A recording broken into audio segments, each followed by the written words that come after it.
Have you ever been afraid of failing? A lie. You've been living a deep lie your entire life. You aren't afraid of failure at all.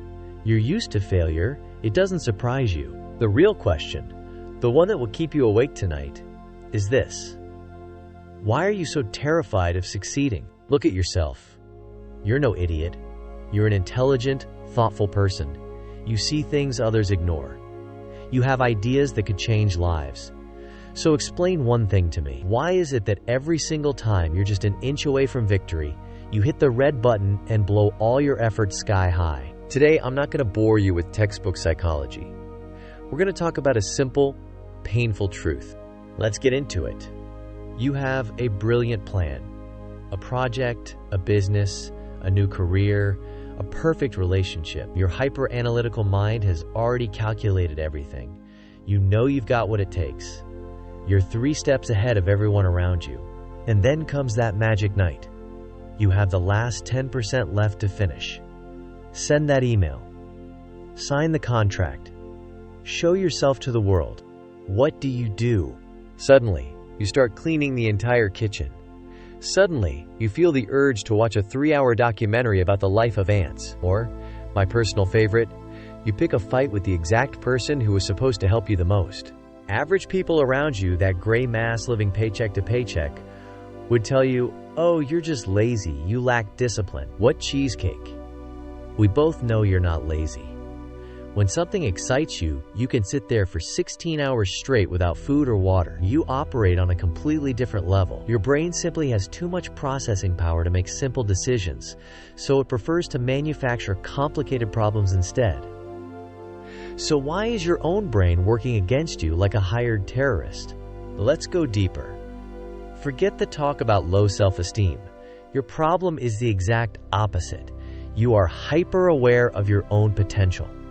And that terrifies you. Because being an undiscovered genius is the most comfortable role in the world. As long as you don't submit that project, as long as you don't launch that business, you can keep living in that sweet, safe delusion. If I really wanted to, I could have been a millionaire. If I just tried back then, I could have been king. Your intellect has built a perfect defensive shield. It protects you from reality. Because as long as you don't put a full 100% into the game, nobody, especially you, can prove that you would fail. It's a genius strategy by your ego, isn't it? Keeping you safe in a place where you are theoretically perfect, but practically nowhere. Look at the game you're playing. An average person fails because they make a mistake. You fail strategically, like a chess grandmaster who would rather flip the board over than risk his opponent seeing his weakness. You don't just need success, you need absolute control over the situation. And this is where it all starts to break. When you start doing well, when the money starts coming in, when people start applauding, you switch into emergency mode. A red warning light starts flashing. Why? Because success means the unknown. Success means the old rules you're comfortable with no longer apply. Your unique, hyper-analytical mind hates lacking data. You would rather destroy something great and new just to crawl back to the old, broken things you already know inside out. And now, I'm going to tell you the biggest secret. The one nobody has told you yet. Because most people lack the mental capacity to even grasp it. You aren't slowing down because you're weak. You are sabotaging yourself because you are in absolute panic of your own greatness. Welcome to your personal zone of comfortable misery. You see, you've built an identity around being the person who is capable of more, but the world just doesn't understand him, the misunderstood visionary, the one fighting against fate.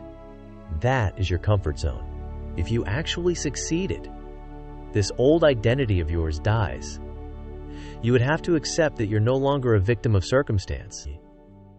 You would have to carry the responsibility of standing at the top as a leader, and your brain will do anything, bribe you with procrastination, fatigue, depression, or anxiety, just to save your good old self.